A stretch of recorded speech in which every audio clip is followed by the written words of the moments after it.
What's up, everybody? You're listening to Vigamo with a V for March 2nd, 2018, and we are officially one day away from the 1 year anniversary of the Nintendo Switch launch. So, I'm a huge Nintendo fan. I've mentioned that in some of my previous podcasts.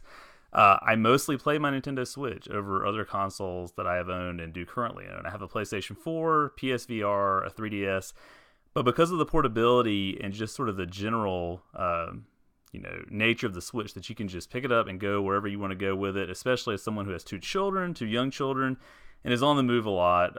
I've really just sort of gravitated toward this console, and so I wanted to spend a little bit of time today talking about it and just kind of seeing, 1 year in, what is the state of this system. It's sort of a state of the union, state of the console address here. And so I have my Switch here, decorated very lovely with Zelda decals, which I found on Etsy from a retailer there, and I've really enjoyed these. They kind of actually guard against fingerprints, and they're easy to peel off, and they don't leave much residue as far as I can tell. I do eventually want to get the yellow Joy-Cons that I can sort of use as I move ahead here, just to switch things up a little bit, but I digress. So the Switch has been out for 1 year. I play it, again, daily, I would say. I actually have the parental controls app included on my Switch because of my children, and so I can see, actually, with a lot of precision, because of the phone app that comes with that parental controls setup, how often I do play it. And usually it's a couple of hours every day. Recently, and with my most recent episode of Vigamo with a V, you see that I've been playing PSVR a little bit more and PS4 a little more because of Moss, which, again, is a great title. If you haven't played that, I would definitely check that out if you have PSVR. It's kind of a game changer, in my opinion, but a really great game. But I have really enjoyed my Switch and have purchased a lot of titles here. I'm unlocking it now and sort of navigating to the home screen. So if you're watching this on YouTube, this is my first video recording of Vigamo with a V, switching things up a little bit. If you're listening to the podcast, that's great, but if you want to see some video, you can check that out as well. But I have a number of titles that I play regularly on my Switch. It is interesting, this first year, I think, has been kind of a reconciliation for Nintendo in terms of its general status with gamers and the public in general. So, again, I'm a Nintendo fan. I had the Wii U. I still have the Wii U. My children play it a lot and use it for things like YouTube, and they do play some of the games that I had downloaded on there. And I thought the Wii U was a great system. I loved it. I played that a lot when I had it. The problem with it, though, was that it didn't have a lot of huge titles that were released in its relatively short lifespan. Again, as someone who's a Nintendo loyalist, for lack of a better description, I was going to get that system no matter what. And they did have some great games like Donkey Kong Country Tropical Freeze, Super Mario 3D Land, or 3D World, rather. Maybe I'm getting this confused. But some good stuff there. But the problem was that it was just few and far between. There wasn't a steady flow of great content that made it worthwhile for the average person to go out and get a Wii U. And I think most people who owned a Wii just didn't really know the difference. They didn't know what the Wii U was, if it was an upgrade to the Wii, if it was an accessory for the Wii. There's been a lot of commentary out there about, the marketing failure, for lack of a better word, that Nintendo went through with the Wii U. So they needed to really kind of bring gamers back in, to bring their core, maybe not their core audience, but sort of that broader audience back in with a new system. And I think the Switch has done that really effectively. I mean, if you look at some of the data that's been published in the last couple of months, it is my understanding that the Switch has already sold more units in its less than 1 year time frame than the Wii U did in its entire 4-year, 5-year or so run, which is kind of insane. That is a lot of success compared to what had happened with the Wii U. In fact, my mother-in-law recently got a Switch to keep at her house for our children so that they could play, and she has a variety of Joy-Cons available, so each of her grandchildren knows that, hey, my Joy-Con is the green one, mine's the pink one. She has the Splatoon set. She got the red and blue set that comes with the system if you go that route as well. So each one has their own Joy-Con that they can play with when they're playing games like Mario Kart 8 Deluxe, that sort of thing. So I think that Nintendo has really launched itself back into a realm of being successful where they really struggled during the Wii U era. The 3DS, I think was in a lot of ways their saving grace during that time period. And the 3DS continues to sell games well. It's got a huge install base. I love my 3DS. I don't play it as much as I used to. There are some great games available still on it. I picked up Final Fantasy Theater Rhythm, I believe it's called, Curtain Call, not long ago. A great music game that you can play. But I think the 3DS is on its way out, and that seems to be pretty much the consensus from everything I've read over the past couple of months. And much of the focus is now going to be on the Switch. So, what defined the Switch in its first year? I think two big things, to be honest. And really, one, if you had to pin it down to one, it would be The Legend of Zelda Breath of the Wild. It racked up numerous Game of the Year awards, multiple perfect 10 out of 10 scores from a variety of gaming outlets, and I think that's all justified. It is a fantastic game, a wonderful game, a game that I have sunk, I think, 95 hours into, which is nothing compared to a lot of the people on my friends list. If I log on now and start looking at some of them, I can see that some people have played it for 300, 400, 500 hours. And a lot of that has to do with the DLC that they've continued to release for it to keep people being drawn in. Once I got to Ganon and finished that, and then finished all of the initial shrines that were in the game and worked through a good chunk of the Korok seeds, at that point I was kind of done with it. I do have the first DLC pack. I may go back in and sort of dig into that a little bit more. But once I got through the story, I needed a break from it. But there is a ton of longevity, and I think when I look at my progress in the game, I'm at something like 40%, which is crazy considering how much I've done with it and how much I've played it. The other big game I think that has really defined the success of the Switch in year one is Super Mario Odyssey. I mean, there's no secret that a Mario game goes hand in hand with Nintendo when a new console is released. This was not available at launch. It came out in October. But again, met with great fanfare. A lot of 10 out of 10 scores from places like IGN and other outlets. I think it was in the vying in a lot of cases for Game of the Year. I could have made the case that it is the Game of the Year, even though I love Zelda. I think Mario does a lot of things right and really sort of evolves that setup, the Mario setup. So it's not just a Super Mario 64 sequel, even though I think in a lot of ways it's the closest thing that we've had to a Super Mario 64 sequel, which a lot of people have been waiting for. But it does advance what Mario is as a game and what you can do in that game. So I think the confluence of, just mega hits in terms of Breath of the Wild and Super Mario Odyssey launched the Switch into stardom in its first year. And it's had a great year. And I think that they're predicting where their goal was something like 12 million units. Nintendo's goal was 12 million units in year one. They're hoping for 20 million in addition to that in year two, which is kind of insane. But they may actually achieve it. It just seems like people are kind of coming back around to Nintendo after the struggles that the Wii U had. And a lot of this has to do, I think, with third-party support. They've had some pretty big third-party games that have released on the console. Even things like NBA 2K18. That's a game that, you typically associate with a system like a PS4 or an Xbox One. But the ability to take that on the go is, a game changer. No pun intended. I recently went out west with a bunch of my friends. I live in the Charlotte area. We went to Arizona and Utah and just kind of had a fun time driving around and seeing the sights. But my friend and I, Michael, we bought our Switch with us, and we both had NBA 2K18, and we could play on the plane. And so while we're flying cross country, everybody's asleep on the plane. We were sitting there, wirelessly connected with our Switches playing, as the Hornets versus the Celtics or whatever the case may have been. And it came down to sort of a buzzer beater shot in one of those instances or a really close ending. And, we're freaking out playing the game. But it's just sort of that fun experience that you can't have with a stationary console and that you couldn't have with something like a 3DS. It just didn't have the graphical capability to do that sort of thing, to play those sorts of games. And all of that to say is that, graphically, the Switch is not on par with the PS4 and the Xbox One, but that's not really what it's designed to do. It's designed to be a respectable home console that you can take with you and play current-gen games on. Now, a lot of its third-party success has come from porting things over like Skyrim, an older game. But again, I beat that on Xbox 360, I think it was, and I just beat it again on my Switch. I played through the story. I haven't, when I say beaten, I haven't done everything in the game. I put 50 hours into it and I finished the main story.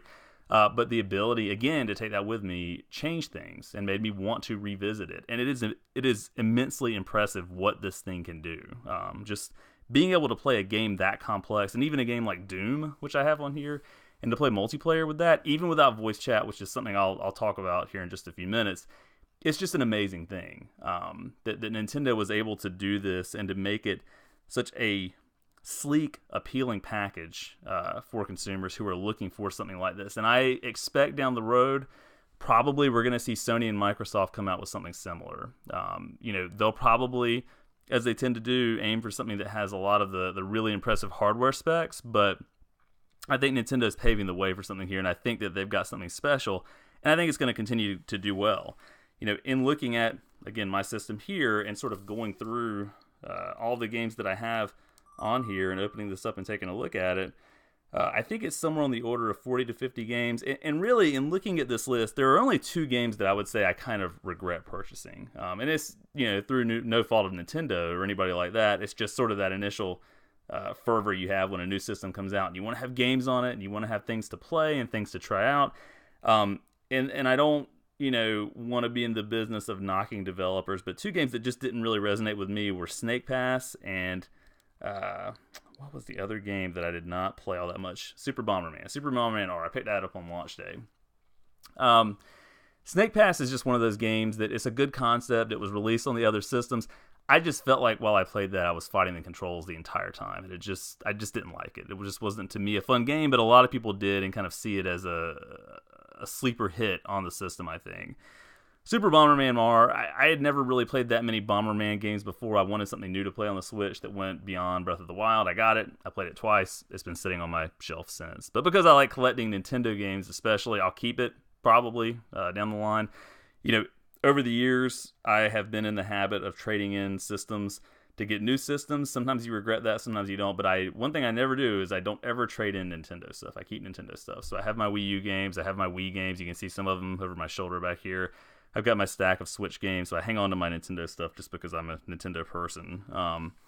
But, as I sort of scroll through this list, again, one of the things that defined the success of the Switch in year one were ports, right? And so this was Nintendo saying, hey, we know a lot of you didn't have the Wii U. You didn't get a chance to play that. Let's bring over some of those great games so that you can check it out now. Some of the ones that I double-dipped on, or really the only one, I guess, that I double-dipped on at this point is Mario Kart 8 Deluxe. A great game. I've put 50 hours into it on my Switch. I probably put a comparable amount into it when I had it on the Wii U. Bayonetta 2 has come out. I have not picked that up yet, but I'm going to. I just need to have the time to sink into it. And I've got kind of a backlog that I'm working on now, and one of my future podcasts is going to be focused on how do you clear out a backlog? What do you decide which games you want to revisit? I have a number of on this side of me, a number of Wii and Wii U games that I still need to finish, and I do want to get to those.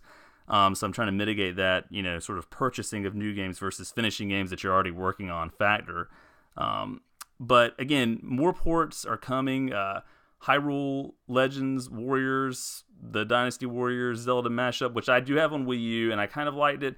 I think I will play it more on the Switch, again, just because I can take it with me. If I've had a long day, if my wife and I are struggling to get the kids in bed, and we finally do get them in bed, and I'm just wiped out, I can take my Switch upstairs, I can play it while everyone's sleeping, and I can just turn it off, put it on my nightstand, and go to bed. That's a nice thing that you can't do with other consoles. So I think that Nintendo has wisely bought over games that will appeal to people who didn't have the Wii U, and they're sort of, taking advantage, I think, in a good way, of the library that they already have instead of trying to reinvent the wheel. They're saying, here, do over, let's put this on a system that people actually are really enjoying, and we can have some success doing that.